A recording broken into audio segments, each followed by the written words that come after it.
all doing amazing. So this video is not going to be our typical happy video. This is going to be a real life in the middle of all of this pandemic madness, all the life that's happening. Real life has come and hit me straight in the face, and I am really struggling.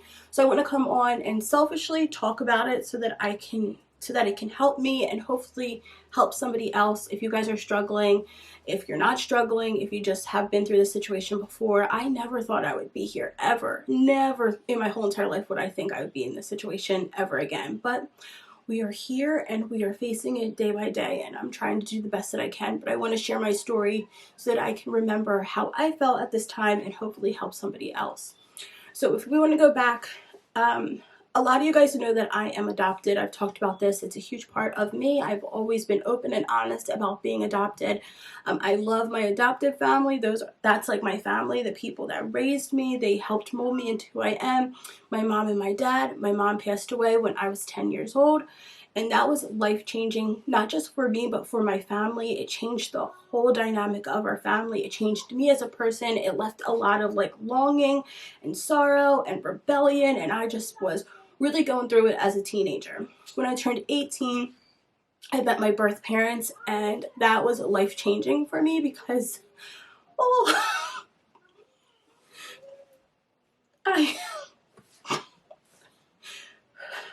I finally was able to find people that looked like me and acted like me and that really loved me, and they always wanted me. My mom was just not able to care for me. Well, I didn't think I was going to cry now. Okay. So my adoption story is something that I've always wanted to film, and I wanted to be able to film it with my mom, but come from a place of compassion, because it's not just my story. It's her story too, and it's my dad, and I have a brother on my dad's side from my birth father. It's everybody's story, you know. Everybody's life was affected by me being put up for adoption, so I just kept putting it off because I wanted to be really sensitive to everybody that was involved, even though it was my story. So on Friday night or Friday morning, early in the morning, my birth dad called me and said that my mom passed away.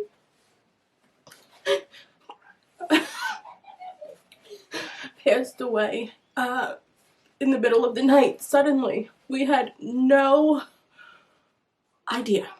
I had no clue. I knew I was gonna cry, but I didn't want to cry. Let me get myself together.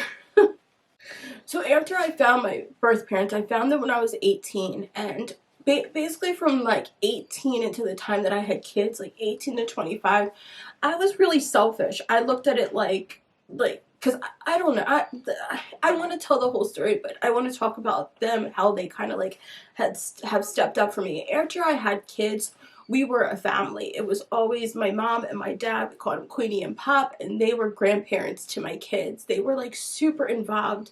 They were really the only grandparents on my side that I had. My adopted dad, he's kind of just older and doing his own thing, but they really stepped up and helped to make that family dynamic for me that I don't really have. So even though you say she's your birth mom, she was my birth mom, but she was also a friend, and she was a grandparent to my kids and my dad too. And losing her suddenly was it feels as painful as when I was a little girl just losing her mom at 10 years old. And it's something I never thought that I would ever have to go through again. And right now, it being this pandemic, planning a funeral for her is my dad was being quarantined. He still is right now. Today is Monday. We still haven't been able to see him because he is being quarantined for possible coronavirus. So we have to wait for his test results to come back in order to go up there and see him. And they don't think that it is. They tested my mom for coronavirus because they thought that she passed away from that. She was tested and it was negative. So they're not even sure what made her die. And I think he's doing an autopsy but my head is not right. I had like, I just feel so sad, you know, and it's hard to like keep going when you feel so sad. And every time I talk about it, I cry.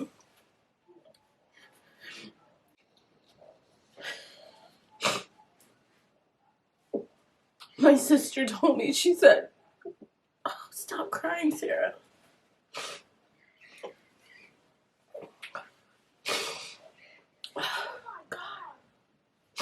My sister Trish, who is also adopted, but she's adopted from other people, she said, "Sarah, you had the fairy tale.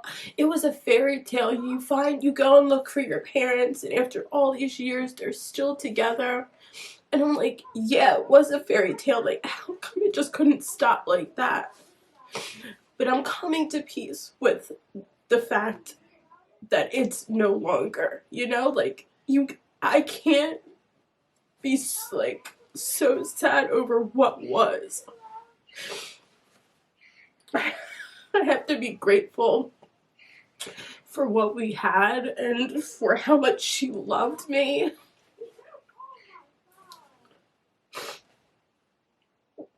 And for the impact that she helped to have on my kids. So, I didn't want to make a whole video crying. So I wanted to come on and let you guys know that everything over here is not okay. But that's okay. Like, I'm gonna be okay. I know I'm gonna be okay. Every day it's getting better, and every day I keep remembering my why. And she was her name was Anne. Anne, we called her Queen too. Anne was always so happy. Like, she was just like, you guys think I'm fun, and she was fun. Yeah, she was always about a good time. And that's the stuff that I'm trying to remember. Quincy's still young. He doesn't understand what's going on. Bobby just keeps reading the card that she sent for his birthday and remembering the last time that we were together.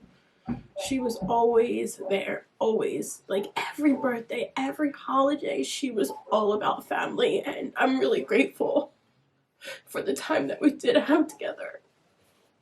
Yeah, so I'm not going to sit here and cry anymore. I just want to let you guys know that I am struggling because my mom passed away on Friday, March the 20th, and we are still trying to figure out all of the details. We haven't even done any type of memorial or burial, funeral for her. I think she wants to be cremated, my dad said, and he is older in health too, so we're really just trying to be there for him and trying to be there for my kids. And school is closed, so we're doing this online school, and my husband's not working, so life is super chaotic right now. But I really appreciate any of you guys that are still here, any of you guys that support me and watch these videos.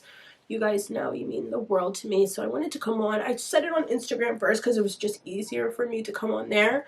So if you're not following me on Instagram, you should follow me over there. But I knew I wanted to tell you guys because a lot of you guys know that I always talk about being adopted.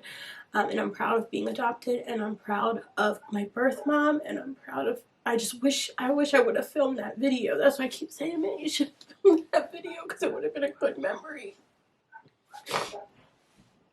Anyway, you guys, I hope you're all doing amazing. I hope that you guys are happy and healthy, and you're taking care of yourselves, and you're taking care of your families, because really, that's all that matters. At the end of the day, this is temporary. This is going to pass.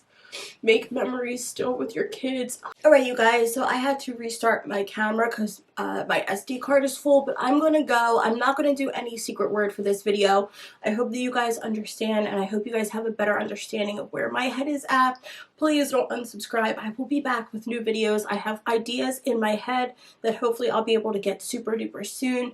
As always, I love you guys. Thank you for being here. Thank you for watching. Take care of yourself and your family. This is only temporary. It'll be over super soon, and everything will go back to normal, and it'll all be okay. I love you, and I will see you guys next time. Bye, you guys.